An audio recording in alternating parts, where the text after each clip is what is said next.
कि Dubai air show में aerobatics कर रहा था वो क्रैश हो गया है। हमारा पायलट शहीद हो गया है। बहुत ही काबिल पायलट सिलेक्ट किए जाते हैं एयर शोज के लिए, the best of the best, creme de la creme. Light combat aircraft अपने आप में इसका जो एक्सीडेंट रिकॉर्ड है बहुत बेहतरीन है।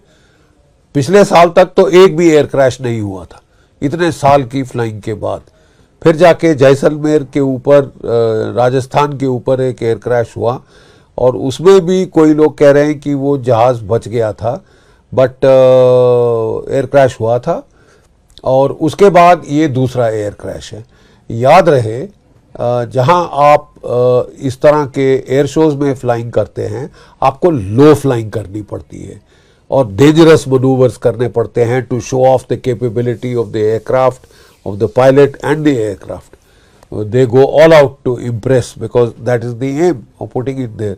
और लो फ्लाइंग बड़ी अनफॉरगिवेबल होती है। ज़रा सी भी चूक, ज़रा सी भी गलती, ज़रा सी भी टेक्निकल एरर, ज़रा सी भी टेक्निकल प्रॉब्लम और आपको रिकवरी का टाइम तो ज़ीरो होता है।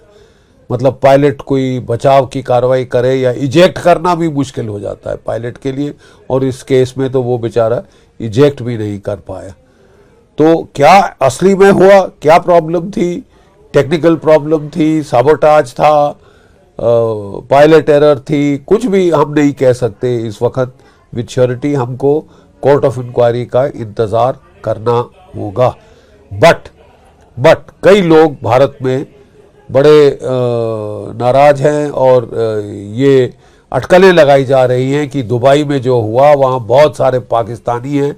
कल पाकिस्तानी मीडिया बड़ी अटकलें लगा रहा था अपने सोशल मीडिया में कि इसमें से ऑयल लीक हो रहा था, ये हो रहा था, फलाना ढिमकाना, बैड माउथिंग करने की कोशिश करते हैं, खासकर लाइट कॉम्बैट एयरक्राफ्ट तेजस को। क्यों? क्योंकि ये ठीक डायरेक्ट कंपटीशन में है JF-17, China Pakistan jointly built fighter.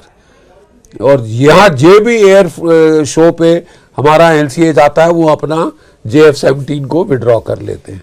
और इसमें भी JF-17 था, लेकिन आज तक 4 दिनों में वो फ्लाई नहीं किया।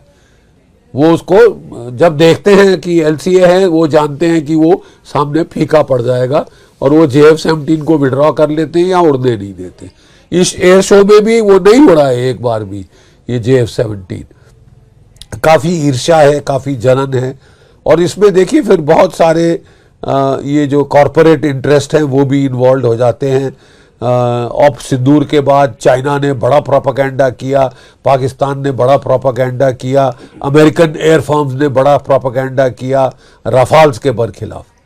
ठीक है, कि क्योंकि राफाल कंपटीशन जीत रहा है in competition to F-16, F-18, F-21 वगैरह वगैरह। तो J-10C और चाइना का J-35 वो डायरेक्ट कंपटीशन है राफाल का, तो वो उससे हार रहे हैं। तो इसके लिए वो बड़े कोशिश की उन्होंने इसको नाम खराब करने के लिए, बैड रेपुटेशन, इसकी रेपुटेशन स्पॉइल करने के लिए। लेकिन सच पकड़ा जाता है, सच को छुपा नहीं सकते आप। एयर शोज में ऐसा होता है, हर किस्म के एयरक्राफ्ट क्रैश हुए हैं। कोई रफाल तो एक बहुत सेफ एयरक्राफ्ट है, मैंने बोला ना, ये सेकंड एयर क्रैश है इन ऑल दी 30-40 ईयर्स। तो ये अपने आप में एक मिसाल था। लास्ट ईयर पहला एक्सीडेंट हुआ था और अब ये दूसरा एक्सीडेंट हुआ है। और जैसे मैंने बताया, एयर शो में तो रफाल्स क्रैश हो चुके हैं, F-16 तो बहुत क्रैश हो चुके हैं, स्वीडिश जो जेट फाइटर्स हैं वो बड़े क्रैश हुए हैं, रशियन फाइटर्स क्रैश हुए हैं, दो आपस में भिड़ भी गए, अमेरिकन, रशियन, चाइनीज। ये क्रैश होना तकरीबन नॉर्मल बात है एयर शोज में, क्योंकि हाई रिस्क फ्लाइंग की जाती है, लो फ्लाइंग की जाती है। तो we will have to await outcome कि क्या हुआ क्या नहीं हुआ, ये देखना पड़ेगा। जबकि कोर्ट ऑफ इंक्वायरी हो जाती है, उसी के बाद स्पष्ट आएगा। लेकिन दुबई में लोग बड़े सस्पिशियस हैं कि सैबोटाज एंगल भी हो